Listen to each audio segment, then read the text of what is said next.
Hey, hello, my friends. Hope everybody is well today. Coming to you, we're going to go over what I sold on eBay from, let me get the date straight, July 22nd to July 28th, 2019. Let me introduce myself. I am Paul Apollonia. I've been selling on eBay, which feels like forever. It's like 2001. I didn't take it seriously until about 2007. Started selling my own stuff, started doing a little bit of consignment sales way back then. Fell in love with consignment sales, then figured I'm really good at parting out things. So my business basically focuses on parting out items I get for free or very, very cheap: vacuum cleaners, washing machines, dishwashers, appliances, lawnmowers, you name it. I can figure out what parts to sell and make money off of it. And then I also do a lot of consignment. Consignment is not for everyone. Just take it slow if you're interested in doing consignment, and just it's fun. I enjoyed the best part about consignment is you're not spending money getting items. People give you stuff to sell. My rates are 50% for the first 100, and then it goes down from there as we go up. It takes a lot of work to do consignment. I spend between 1 and 4 hours on each item, so that's where it can get a little time consuming, but I enjoy it. All right, let's get started here. Sold quite a few things. We're going to do, I'm going to show you what I sold, and I'm also going to show you, tell you what I did and how I got the item. I will try and go rather quickly because there's a lot of items. I don't want to take a lot of your time. I'm trying to get these videos a little shorter. Let's make this bigger so you can see my ugly mug. This was, believe it or not, a consignment item. I got a ton of items from this woman I know. I've known her for years. And yes, I will even do consignment for very low cost items if you're going to give me some very high end items, which she did. So this is just sort of not the bread and butter, but this is just stuff I just sell for her. No big deal. Obviously, I made half of that, so I didn't make a whole lot of money on this. I shipped it out for way less than $8.99. I think it went out 16 ounces, first class. Remember, on eBay, if you go through eBay with your shipping, post office, USPS, first class goes up to 16 ounces. If I took this to the post office, first class only goes up to 13 ounces. So that's one of the many pros about using eBay to do your run your shipping through. So basically, let me go through what I do on my listing really quick for the first one so I don't have to keep on rehashing this for you guys. I'm sure most of you guys have heard this before, but I want to make sure the newbies, I show them what I'm doing. My title is very basic and clean. Basically, it just describes the item. Most of the time, I don't put vintage if it's an old thing, but every other item I saw of this doll thing had vintage on it, so I figured, what the heck, if it's selling, I'll put vintage in there. I always use the condition obviously is used, and I always use the condition description. I basically, whatever I have up here, I copy down in my description. I keep my item description very, very short. Remember, people are buying on their phones. 80% of the sales on eBay are done on mobile devices. So you don't want to talk about how grandmom had this doll for years and it's sat in a cabinet. She never looked at it. Stuff like that. I always try and use item specifics. They are very important for eBay for searching. And also Google likes item specifics. Also, one more thing I forgot to tell you about your title. Don't use any special characters. eBay uploads their listings to Google, and when Google's reading a title and they see a special character, yes, that is a special character, but that is sort of accepted. Google will stop and not put that item in Google. Now, you will see just titles with special characters, and people have sold their items. I don't know. I'm just trying to follow the rules that I know are the rules. I try and price fairly. Sometimes I price a little higher than others. Let me quickly go into how I ship most of my stuff. 99% of my stuff, I use global shipping, which is a program through eBay. It's run by eBay. All I have to do is ship the item to their location, eBay's location in Kentucky, and they take it from there. These are the countries that they ship to. I don't have to worry about international paperwork or anything like that. Many sellers don't like global shipping. I like it. It's clean. I just ship it there and it's done. I've done international shipping in I just don't like it. I know you can save a little bit of money, but it's not worth it to me. Now, the deal with global shipping is you have to pack it correctly. Once it gets to Kentucky and eBay messages you and says, hey, we got your item. Great. It's going to be going off to your seller whenever, buyer whenever. If it gets lost, damaged, stolen, whatever, eBay eats it. Now, you got to pack it right. If you don't pack it right, you may eat that item. 99% of the time, the seller is not involved in any issue. I've heard some rare problems where people have to refund things, but I haven't had that problem, knock on wood. I also ship 90% of my stuff out economy shipping. Now, I may lose some sales. Really, what I should do is I should do economy shipping and have a priority option. You can have several options in your shipping. I just keep on forgetting to do that. Economy basically allows me to use any of the shipping services eBay offers. I can ship it out post office, FedEx, priority post office, priority flat rate box, A box, B box, whatever. I can ship it FedEx just ground. I can ship it FedEx Smart Post, which is basically a collaboration between FedEx and the post office. If I ship it out Smart Post, if I drop it off at the FedEx office, this is what I heard. I'm assuming it's true. Several people told me it goes to the closest FedEx office to the buyer's location. Then the post office takes it from there. Or I could take that item, which I've never done, to the post office, and I hear it goes by mule or snail or slug to the closest post office to the buyer, and then FedEx takes it from there. I don't know about that, but that's how that works. One thing about FedEx Smart Post, I use it for heavy items. The thing you got to realize is there's no insurance. Knock on wood again, I haven't lost anything, but I am sure if I lost something or somebody lost something, it would be the blame game. FedEx would blame some post office would blame FedEx. I haven't had that problem yet. So let's go to the next item, and we can whip through these really quick. This is another item I got from a friend of mine I'm doing a lot of consignment for. He said, here, just come over to storage unit and take these boxes. Didn't make a whole lot of money on this. This was all my money. Listed it, sold it within an hour or two. The guy's a collector of some sort. He just made sure, please pack it. He sent me a message saying, please pack it properly so the case doesn't get damaged. And I got a wonderful feedback from him. Went out first class. I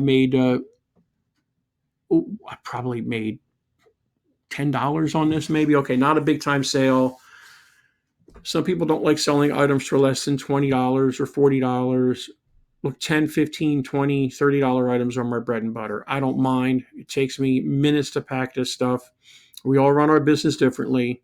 Most of my sales are between $10 and $30. Yes, I do have those gems that go for $50, $100, $200, whatever, but most of my sales are within that price range. Same thing. I'm not going to go through the listing again. I try and take as many pictures as I can.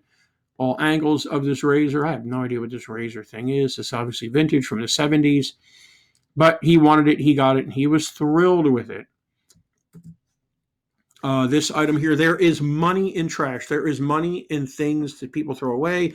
There is money in businesses that put things aside and give them away. For a perfect example, I stop at a thrift store every time I get gas right across the street, and I look through their shopping carts that are in front of the door, free. So I grab things. I sell a lot of fan blades, a lot of ceiling fan blades there.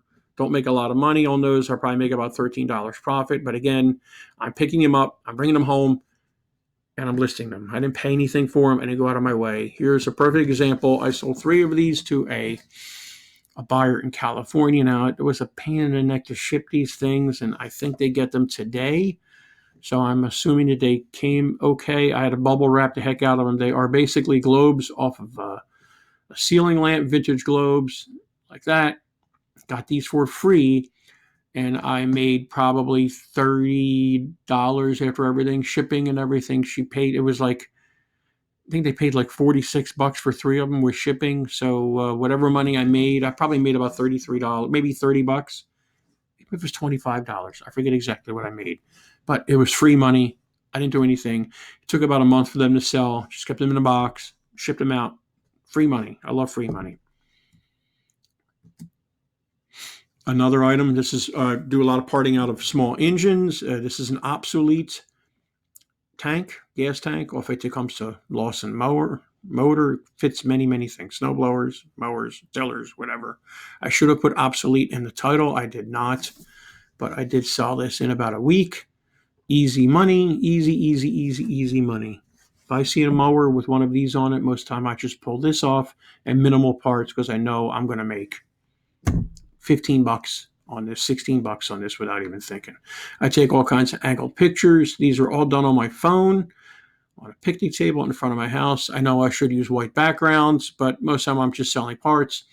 I always make sure, take a picture of the inside of the tank when I'm selling a gas tank so they see it's clean. I always clean the tank before, and I always take a picture on these tanks of which way the fuel outlet nipple is. That's horizontal. There's horizontal and vertical. I make sure the buyer knows which way the fuel nipple is. These are from a consignment client. It was like, just take stuff. Not making a whole lot of money on these. This is my money I keep. I just sold one of these today, actually. So this was last week's sale. I need to up that shipping a bit. I could ship these out with stamps, just using stamps, because I could probably slap 2 or 3 stamps on there. How much is a stamp? I don't even know. 50 cents. So that would be like $1.50. But I choose to do it through eBay shipping in first class. I go out at about 2 ounces in a white envelope. And it's obviously costing me more than $2.29 to ship them out. I just shipped one out to North Carolina today, and it cost me $2.40. This one cost me, I think, almost $3. I like using the post office because it's got a tracking number in case it gets lost. If I do it with stamps, there is no tracking number, and I'm not saying people do this, but I've heard of some buyers doing this, saying they didn't get it, and I have no way of saying, yes, you did, because there's no tracking number if I use stamps. I know a lot of people use stamps. I've gotten items with stamps on them. That's fine. It's just not my thing. I'd rather be protected. I need to up the shipping on this, but really, I mean, I make a couple bucks. I just put it in a white envelope, seal the white envelope, put it on the scale, weigh it, and it's gone. So I'm happy with that. Another consignment item, beautiful, $219. This consignment person I work with, we have a deal. I get 50% of whatever the price is with him. He doesn't care as long as he's getting rid of stuff. So I made some sweet money on this. The guy got it the other day. He's thrilled with it, left me great feedback. Always when I sell something that has power, electric power, I always show a picture of it on with lights on. I don't even know what this thing is. I just looked it up on Google and did the best I could with what it's something for broadcasting or something, radio stations or something. Took as many pictures as I could. Actually, these are his pictures he gave me, which was great. Even better, always take a picture of the part number tag or whatever you call it, the model number tag. Same thing, use all item specifics. So I did really, really well on that. Again, I didn't go get this item. I didn't buy this item. This was a consignment item. He said, I've got some things for you to sell. Come pick them up, bring them home. Didn't pay anything for them. So I like it. It's not for everybody. But heck, I'll take $110 or $105 any day. I think it went out. I think it went to someone in North Carolina, so I made some money on shipping too. I think I made about $5 on shipping. Christmas stuff. These houses. Boy, oh boy. Honestly, a lot of this stuff has really, really tanked over the few years. I got a bunch of this stuff from someone last October 2018. And I thought, boy, we're going to be on easy street with these. It's been a real long road. I still have a whole ton of them. I'm actually working my best to get them listed. Christmas stuff sells all year round. Don't just list it around Christmas time. Keep your stuff listed if you've got Christmas stuff out there. People buy it all year round. I've had people buy this stuff all year. I haven't made a fortune on this because, like I said, everything seemed to tank on these houses and stuff. I just think it's just people just don't want them anymore. Like this woman didn't want all this stuff. So I'm trying my best to get rid of this stuff. I've got it priced pretty low now. So I get 50% of that, shipped it out, cost me $12.10 to ship it out. So that was good. What I do with these things is, let me show you.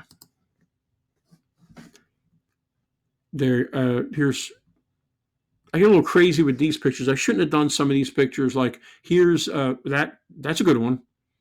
I don't know what that was. Okay, underneath. And then here you go. Good. I always show it darkened with the light bulb inside so they can see what's going on. There are the pieces that I didn't have. And I usually have more pictures than that. I don't know what's going on with this thing. But so I always show, if anything has electricity in it of any type, I always show it on.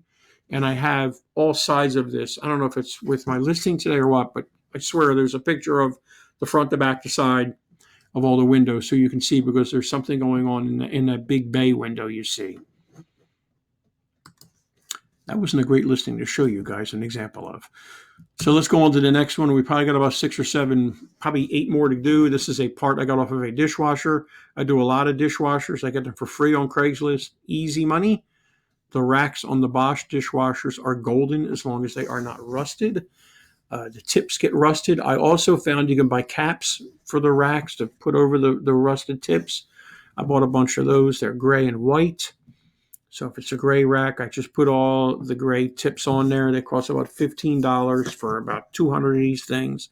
Well worth it. This is a part off the side of the dishwasher. I got the hoses coming out. You just unscrew the one side and the back and pull it out. I was surprised I sold it. I threw it up there just as a joke.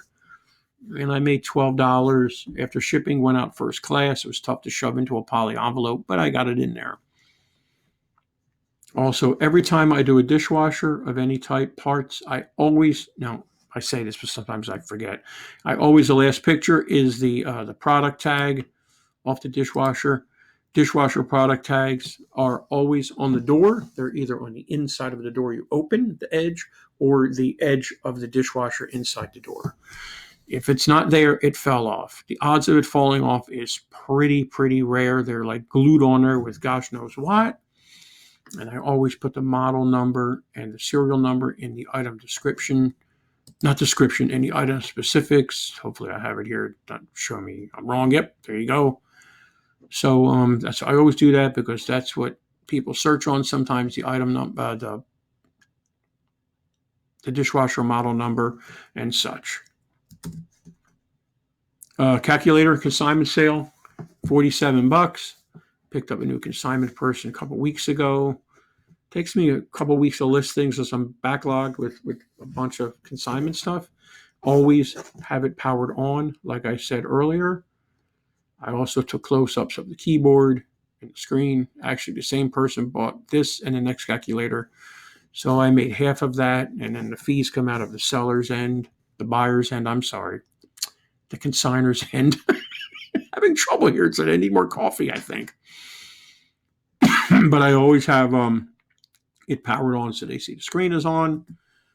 And there's another calculator. Actually, the same person bought it. Looks like they run some kind of calculator shop or some kind of, I don't know what they're doing, scientific place or something, but they bought both of these. I sell these with no batteries. In reality, I probably should go to the dollar store and buy 4 batteries for it and sell it with the batteries and probably make a couple more bucks, but it was okay. I sold these quickly within a couple hours of listing them. I always take a picture of the battery compartment too. If there's no battery acid, a lot of times there is battery damage from people leaving batteries in the battery compartment. This is a real huge thing.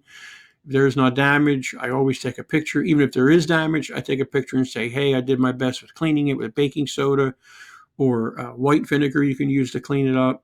Sometimes you can clean them out. Sometimes you just can't. But sometimes even people buy them with damage.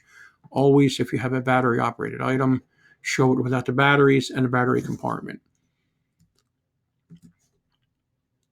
Another consignment item from the person that had the doll, the very first listing. Didn't make a whole lot of money on this, but it was a quick ship, and they were thrilled with it. Some huge eBay not big, huge, like feedbacks, like 14,000 feedbacks bought this, and they just messaged me, left me a great feedback saying they were thrilled with it. They got it very quickly. See, that's the thing with the when you do economy, everybody thinks, oh God, I'm going to get it. It's going to take me 9 days to get this item. But I ship it out priority 99% of the time. They got it within a few days. They were thrilled because they were thinking, gosh, it's going to take 5 to 6 to 9 days to get this item. But no, they got it really quick, which was great. Another consignment item, did not make a lot of money off of this, $19.99. Shipping, I think I priced shipping a little low. I should have done calculated shipping on this. I'm pretty good with guessing what shipping can be, but sometimes I lose. Most of the time I gain a buck or two, which I have no problem with because I'm using my supplies, my packing paper, my everything, my time to pack it. So I didn't make too much off of this when I make about $9.99 off of this, but it was fine. Quick ship. Again, there is no real power lights to turn on this thing, so I didn't turn on any power. Oh, yes, I did. I'm sorry. There you go. What am I thinking? I forgot. I saw so many things. I forget what the heck I'm doing here. There it is with some power on it, so people know at least it works, and there's a model tag. Again, I pulled this off of eBay. eBay had an item out there already, which was great, so it dumped all the information. And you can do when you do sell now, and then up here, when you start your listing, it'll say, look on eBay to see if the item's out there. If it is, great, because it'll dump all this information in there. Just make sure it is the correct item. A lot of times it is not. You'll think, oh, that's my exact, what is this thing? Oh, that's my exact network switch. And then you look and it's a different model number. Just make sure it's the same model number. I would not use the eBay default item if it's not the right model number. I know people do. I don't do that. But one thing nice about using their items is it dumps all this information in there, which is great. So that's that. Got about 4 more to go. Oh boy, this Tiffany lamp. I got this for nothing. These things have tanked too. Boy, these used to go for a lot of money. When I say Tiffany, I don't mean it's actually the Tiffany lamp. It's a reproduction, I am sure. And if it is, they got a heck of a deal if it's a real one. But I didn't know. There's no markings on it. I was nervous shipping this. Let me show you some of the pictures. I spun the lamp all around and did all kinds of pictures, sides, views.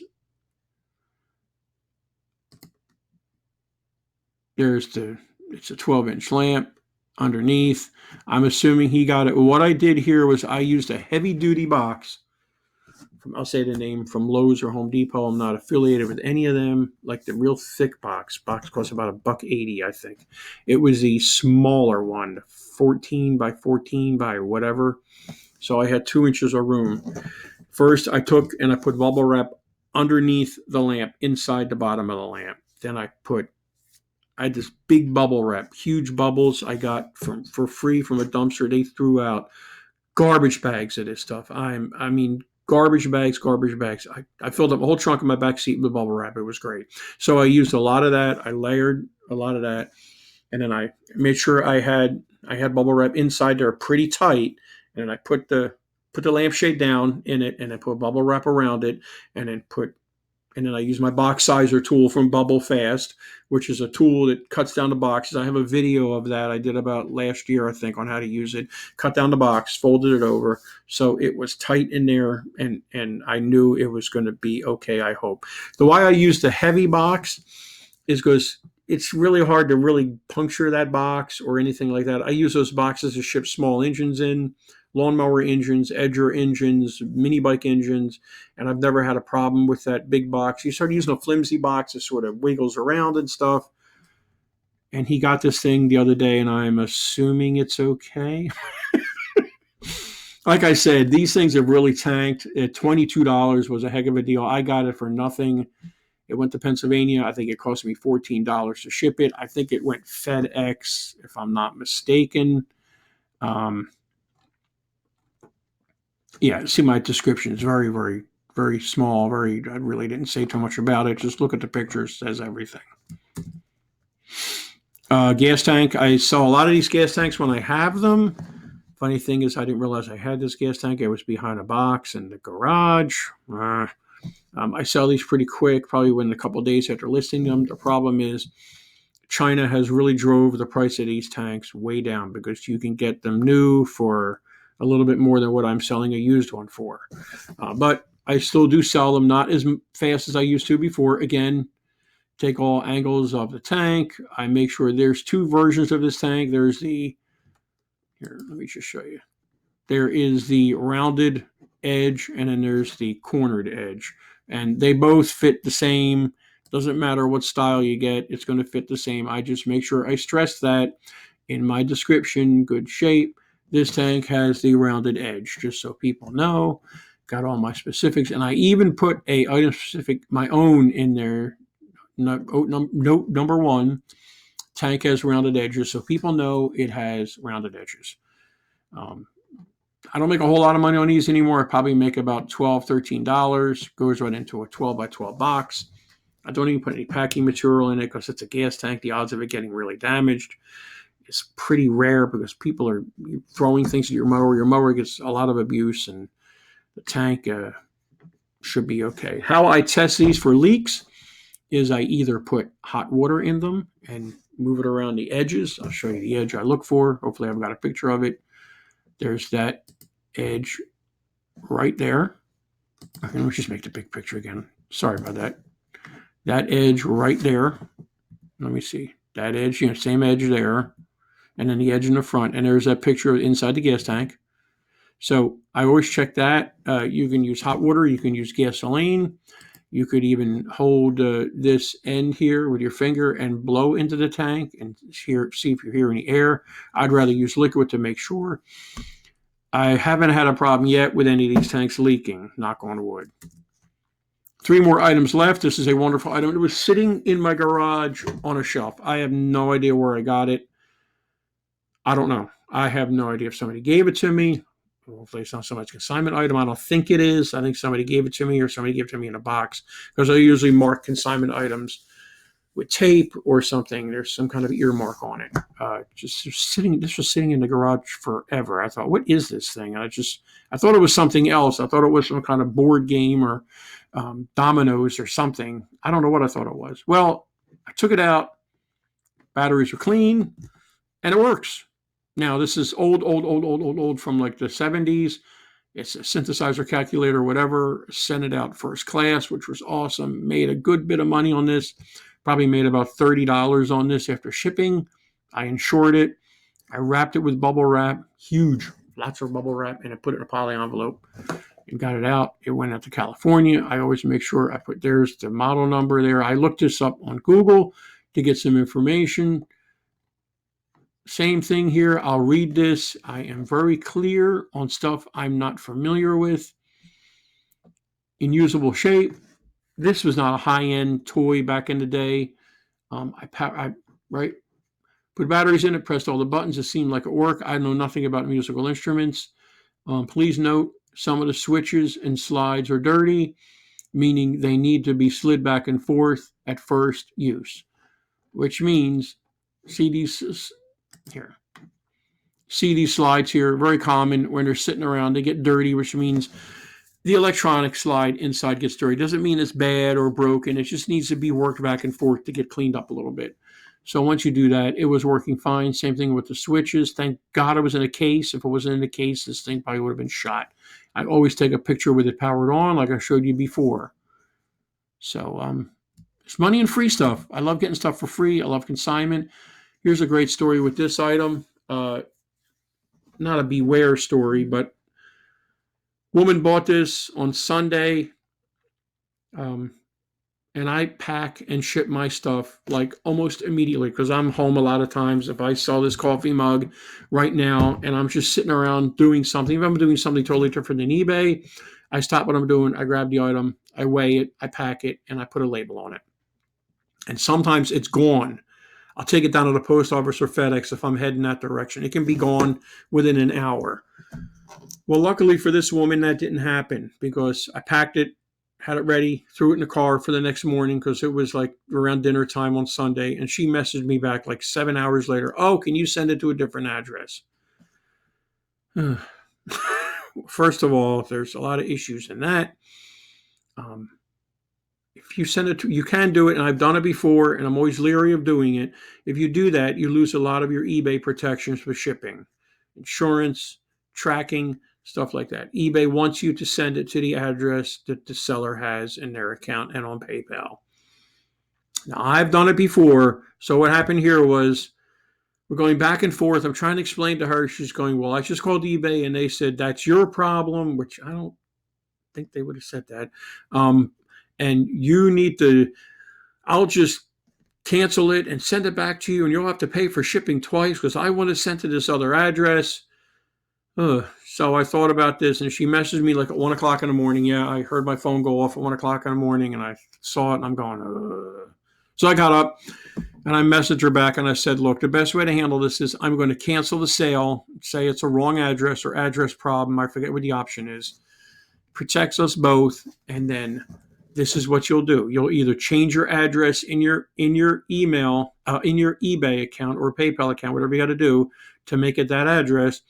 Or I've done this before. You will buy the item and then you will send me a message immediately stating you want to send to this address. I will change the address in eBay to that address, and I will send you a message via eBay, because that's the only way you should communicate with people about I'm sending it to this address. I've done that before several times, and I've been okay with that. And she was okay with that. And I explained to her again, we're going to lose a lot of protection if something happens. This is an old iron, real quick to tell you about. I got this years ago from an older couple, a bunch of stuff. And unfortunately, he passed on, and I think she passed on. After he passed on, she said, don't worry about this stuff. Just keep it. It's a shame. They were such a nice couple. What I did here with this item, she stated she's had these shipped before and they were broken. This comes apart. That top piece comes apart. That iron comes apart. I don't know why I don't have a picture of it apart. I took it apart and put it in a box. So it's a bubble wrap and it's off. So hopefully she will get it and it won't be a problem. Lawnmower wheels. I saw these big wheels. These are big rear wheels. I had a guy buy these a couple months ago saying they don't fit the front of his lawnmower. Where do you see front wheels in the title? I see rear wheel, but that's okay. He had to pay for shipping back too, so he probably lost out because it costs a lot to ship these things. I usually ship these things FedEx. They go out for about $12. Don't make a lot of money on these because again, they're just almost as cheap to buy them new. I always take pictures of the measurement of the wheel, 14 inch, so they know, 2 inch wide. And always pictures of the tread. And pictures of the lawnmower model number. Doesn't matter. These fit so many lawnmowers. It is ridiculous. I should have put, what did I put down here for, well, I just put the model number and the part number. The part number fits many mowers. And I should have put also the other mowers it fits. Husqvarna, MTD, Yardman, Yard Machine, you name it. It fits a ton of mowers. Well, that is it, my friends, for this week. I hope you enjoyed this video. I hope you learned a lot from this. That's my whole goal. I know this ran long again. I'm sorry. I'm trying to get these shorter, but I want to give some value to you guys, and hope you enjoy it. Please subscribe to my channel. If you like what I'm offering you, please like the video. Give it a thumbs up. I'm going to have some information down below. There's going to be an event September 14th and 15th in Raleigh. All-day eBay event the 14th, free. Got a video I just did this morning on that. And also on the 15th, Sunday, we're going to go to the flea market and do some thrifting. WorthPoint will be at both of these events. Dana Crawford and Will, CEO of WorthPoint, will be here in Raleigh. And Brian Burke from eBay will be here. I'm very excited to host this event. They asked me to host it. I am very, very thrilled. I've got a room that holds about 200 people. Please come on by. It is free. If you're from out of town, a lot of affordable hotels, motels in the area you can stay at. It should be a wonderful event. I also run the Raleigh eBay Meetup Group. We meet second Thursday of the month at Panera on Glenwood Avenue in Raleigh. Just go to Meetup and type in Raleigh Meetup. All that information will be down below for you. Thank you so much, guys. I also do training, one-on-one, small group, you name it, Skype, Zoom, eBay training. Love showing people how to make money and not get that second job and keep you guys home with your families. All right, guys, have a great day.